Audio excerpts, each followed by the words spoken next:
আমার স্নেহের ছাত্রছাত্রী, আমি দীপান্বিতা ম্যাডাম। আমার ইউটিউব চ্যানেল দীপাস টিচিংয়ে তোমাদের সবাইকে স্বাগত।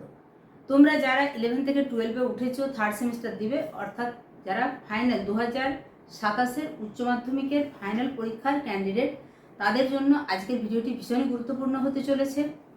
আমার ক্লাস যদি তোমরা নিয়মিত দেখো, দেখবে প্রত্যেকটা চ্যাপ্টারের কনসেপ্ট ক্লিয়ারের ক্লাস, সঙ্গে এমসিকিউ। তোমাদের যত ধরনের এমসিকিউ আছে, সমস্ত ধরনের এমসিকিউ, এমনকি এমসিকিউ পাওয়ার পয়েন্টেও আলোচনা করা হয়। আজকে জলবায়ু চ্যাপ্টার থেকে এমসিকিউ এর ক্লাস চতুর্থ পর্বে।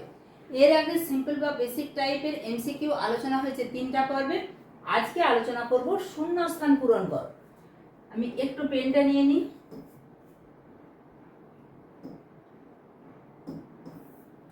ঘনীভবনের ফলে বাতাসে যে অতিরিক্ত তাপ যুক্ত হয় তাকে কি বলে? তাকে বলে ড্যাশের লীন তাপ, ঘনীভবনের লীন তাপ। জলীয় বাষ্প সরাসরি বরফে পরিণত হলে যে পরিমাণ অতিরিক্ত তাপ যুক্ত হয় তাকে বলে ড্যাশ লীন তাপ, তাকে বলে ঊর্ধ্বপাতনের লীন তাপ। শীতকালে রাত্রের দৈর্ঘ্য বেশি থাকায় ড্যাশ মাত্রা বেশি হয়। কিসের মাত্রা? বাতাসে ভূপৃষ্ঠ থেকে যে তাপমাত্রা, সেই তাপমাত্রা বিকিরণের মাত্রা বেশি হয়। শীতল ভূমিভাগের সংস্পর্শজনিত ঘনীভবনকে ড্যাশ জনিত ঘনীভবন বলে। এই শীতল ভূমিভাগের সংস্পর্শজনিত যে ঘনীভবন, সেটা হচ্ছে অ্যাডভেকশন ঘনীভবন। পরের প্রশ্ন খুব গুরুত্বপূর্ণ। জলাশয়ের উপর জমে থাকা কুয়াশাকে কি বলে? কুহেলিকা। কুহেলিকা, কুজ্ঝটিকা, প্রত্যেকটা টার্ম তোমাদের আগে আলোচনা হয়েছে।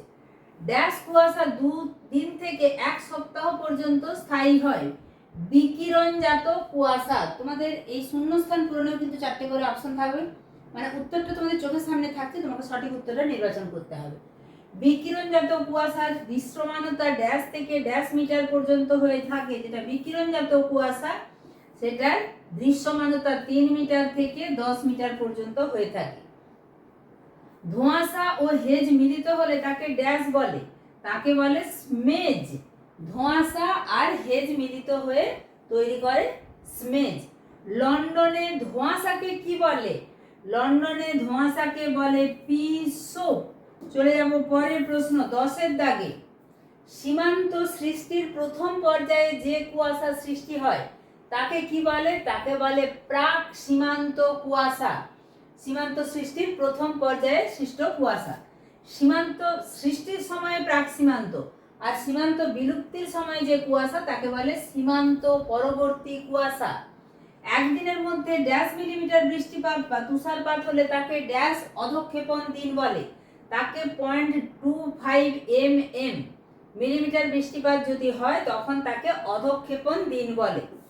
বৃষ্টির জলে পিএইচ এর মান ড্যাশ বা তার কম হলে তাকে অম্ল বৃষ্টি বলে। এটা আমরা অ্যাসিড বৃষ্টি একদম প্রথম থেকে পড়ে আসছি। যখন 5.65 হবে বা তার কম হবে তখন তাকে বলে অম্ল বৃষ্টি। সামগ্রিক অধঃক্ষেপণ ও সম্ভাব্য সর্বাধিক বাষ্পীভবনের বিয়োগফলকে ড্যাশ অধঃক্ষেপণ বলে? সামগ্রিক অধঃক্ষেপণ এবং সম্ভাব্য যে সর্বাধিক বাষ্পীভবন, তা যদি বিয়োগ করি, বিয়োগফলকে বলে কার্যকরী অধঃক্ষেপণ। চলে যাব 15-এর দাগের শূন্যস্থান পূরণে। বাতাসে ভাসমান ড্যাশ মাইক্রন ব্যাসযুক্ত অতি ক্ষুদ্র ধূলিকণা, মহাজাগতিক বস্তুকণা, আগ্নেয়গিরিজাত কণা ইত্যাদি বরফাকর্ষী কণার ভূমিকা পালন করে। এই বাতাসে ভাসমান ড্যাশ মাইক্রন ব্যাসযুক্ত অতি ক্ষুদ্র যে কণা, সেই ড্যাশ মাইক্রনে বসবে 4 না 1 না 3 না 2, বসবে 1 মাইক্রন ব্যাসযুক্ত।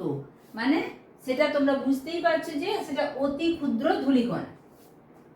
বরফের উপর সম্পৃক্ত বাষ্পচাপ জলের উপর সম্পৃক্ত বাষ্পচাপের তুলনায় কি হয়? বরফের উপর সম্পৃক্ত বাষ্পচাপ, যেটা জলের উপর সম্পৃক্ত বাষ্পচাপ, তার তুলনায় কম হয়। বরফ কেলাস তত্ত্বের সর্বাধুনিক ব্যাখ্যা প্রদান করেছেন কে? সর্বাধুনিক ব্যাখ্যা যিনি প্রদান করেছেন, টি গ্লিকম্যান। ড্যাশ মাইক্রন ব্যাসের একটি জলকণাকে বৃষ্টিবিন্দুর ক্ষুদ্রতম আকার হিসাবে ধরা হয়। 500 মাইক্রন ব্যাসের একটি জলকণাকে 4টে অপশন আছে, 500, 50, 110। 500 মাইক্রন ব্যাসের একটি জলকণাকে বৃষ্টিবিন্দুর ক্ষুদ্রতম আকার হিসাবে ধরা যায়। এরপরে ঠিক ভুল নির্বাচন কর। 4টি বাক্য দেয়া থাকবে, এখানে তোমাদের যে শুধুমাত্র একটি বাক্য সেটি ঠিক না ভুল সেরকম নয়, কোনটি ঠিক কোনটি ভুল এইভাবে 4 রকম সাজানো আছে। বাক্যগুলি হচ্ছে শহরাঞ্চলে ধোঁয়াশা দেখা যায়, অতি শীতল জলকণাযুক্ত কুয়াশাকে তুহিন বলে। তুহিন ধোঁয়া নদীতে দেখা যায়। 4 হচ্ছে বিকিরণজাত কুয়াশা সমুদ্রের সৃষ্টি হয়। এই বাক্যগুলির মধ্যে 1 এবং 2 অর্থাৎ শহরাঞ্চলে ধোঁয়াশা দেখা যায়, এটিও ঠিক। অতি শীতল জলকণাযুক্ত কুয়াশাকে তুহিন বলে, এটিও ঠিক। তাই 1 এবং 2 সঠিক। 3 আছে তুহিন ধোঁয়া নদীতে দেখা যায় না। বিকিরণজাত কুয়াশা সমুদ্রের সৃষ্টি হয় না, এটিও ভুল। তাই 1 এবং 2 সঠিক, 3 এবং 4 ভুল। 2 এর যে শুদ্ধ অশুদ্ধ বা ট্রু ফলস, তাতে যে 4টি বাক্য আছে, প্রতি কিমি উচ্চতায় অসম্পৃক্ত বাতাসে 6.4 ডিগ্রি সেন্টিগ্রেড হারে উষ্ণতা কমে। 2 এর দাগে আছে প্রতি কিমি উচ্চতা বৃদ্ধি পেলে অসম্পৃক্ত বাতাসে 10 ডিগ্রি সেন্টিগ্রেড হারে উষ্ণতা কমে। 3 এর দাগে আছে ঘনীভবনের ফলে 6 ডিগ্রি সেন্টিগ্রেড পার কিলোমিটার হারে লিনতাপ যুক্ত হয়। 4 এর দাগে বাক্যটিতে আছে প্রতি কিমি উচ্চতায় 4 ডিগ্রি সেন্টিগ্রেড হারে উষ্ণতা কমে। এখানে যে বাক্যগুলি আছে তার মধ্যে প্রতি কিমি উচ্চতা বৃদ্ধি পেলে অসম্পৃক্ত বাতাসে 10 ডিগ্রি সেন্টিগ্রেড হারে উষ্ণতা কমে, এটি ঠিক। এবং ঘনীভবনের ফলে 6 ডিগ্রি সেন্টিগ্রেড পার কিমি 1 কিলোমিটারে 6 ডিগ্রি সেন্টিগ্রেড হারে লিনতাপ যুক্ত হয়, এই দুটি সঠিক। কিন্তু 1 এবং 4 ভুল। অর্থাৎ এখানে যে বাক্যটি প্রতি কিমি উচ্চতায় অসম্পৃক্ত বাতাসে 6.4 ডিগ্রি সেন্টিগ্রেড হারে উষ্ণতা কমে এবং প্রতি কিমি উচ্চতায় 4 ডিগ্রি সেন্টিগ্রেড হারে উষ্ণতা কমে, এটা আমরা জানি প্রতি কিমি উচ্চতায় 6.4 ডিগ্রি সেন্টিগ্রেড হারে, ফলে 4 ডিগ্রি সেন্টিগ্রেড হারে নয়। তাই 1 এবং 4 ভুল। তাই সঠিক যেটি বিকল্প সেটি হচ্ছে বি এর টি। 3 এর দাগে মেরু অঞ্চলে উচ্চ স্তরের মেঘের উচ্চতা 3 থেকে 4 কিমি, মেরু অঞ্চলে মধ্যম স্তরের মেঘের উচ্চতা 2 থেকে 3 কিমি। মেরু অঞ্চলে নিম্ন স্তরের মেঘের উচ্চতা 2 কিমির কম, ক্রান্তীয় অঞ্চলে নিম্ন স্তরের মেঘের উচ্চতা 2 কিমির কম। এখানে সবগুলি ঠিক, অর্থাৎ মেরু অঞ্চলে উচ্চ স্তরের মেঘ যেটি সেটি 3 থেকে 4 কিমির মধ্যে থাকে। মেরু অঞ্চলে মধ্যম স্তরের মেঘ 2 থেকে 3 কিমির মধ্যে থাকে।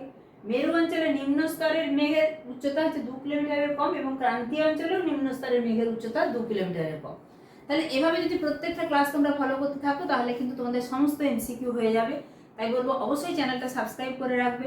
গুরুত্বপূর্ণ এই ভিডিওটা এবং তথ্যটা যে আমার এই চ্যানেল থেকে সমস্ত ধরনের ক্লাস প্রোভাইড করা হয়, এটা অবশ্যই বন্ধুদের মাঝে শেয়ার করে দিও এবং একটা লাইক করে দিও। দেখা হচ্ছে খুব তাড়াতাড়ি পরবর্তী উপস্থাপনার সঙ্গে।